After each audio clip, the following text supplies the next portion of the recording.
Night had fallen, just as we finished off the last of our 3 opponents. With our combined strength of red and blue, alliance guaranteed by a truce, the yellow, green, and white armies were destroyed. Territory by territory, country by country, we took the world, and our truce was kept. But as night fell, our truce had to be broken. As the clouds began to cover the moonlight, we sat in the cold, waiting for our new enemy to make their first move. Where would the first attack come from? Australia? Africa? The Ukraine? No, Iceland! So, Greenland was where the first blood was to be spilt. Our men fought valiantly, but they were no match for the massive military force of Redcoats, and we lost Greenland. They could now attack anywhere in our weakly defended Canada, but which territory would they take first? They'd stopped? Why?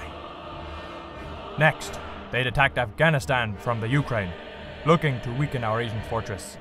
But we'd been expecting that. Their casualty count was high, and we were able to hold on.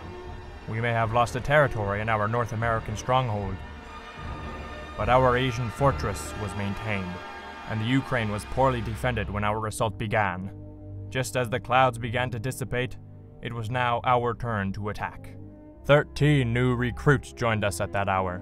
With their help, we were able to sweep through both Australia and South America. The Reds seemed more concerned about losing their precious Europe and Africa, and had their forces concentrated in those continents, leaving their 2 smaller continents ill-equipped, undermanned, and overall poorly defended. Our remaining soldiers in Australia were sent to defend Canada, but there didn't seem to be much of a chance for them, as spread out as they were. Suddenly, our intelligence picked up a secret code the enemy had broadcasted. Iceland, Afghanistan, Western Canada, 3 territories. Is that where they were going to attack to, or from, or deploy their troops to?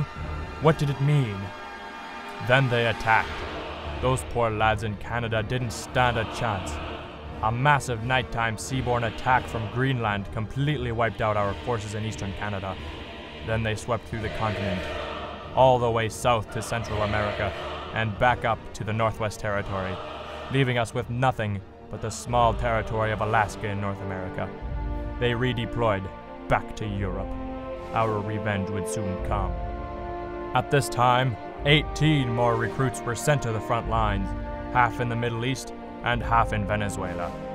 From there we fought north, cutting the continent in half, up the west coast to the Northwest Territory, and over the sea to Greenland, and into Iceland. There we stopped, and from the Middle East we took the whole of Northern Africa, up to Southern Europe, and the Ukraine. We had damaged their empire beyond repair, taking half of their territories and leaving them with tattered remains. Those Reds had little chance to reclaim what they once had.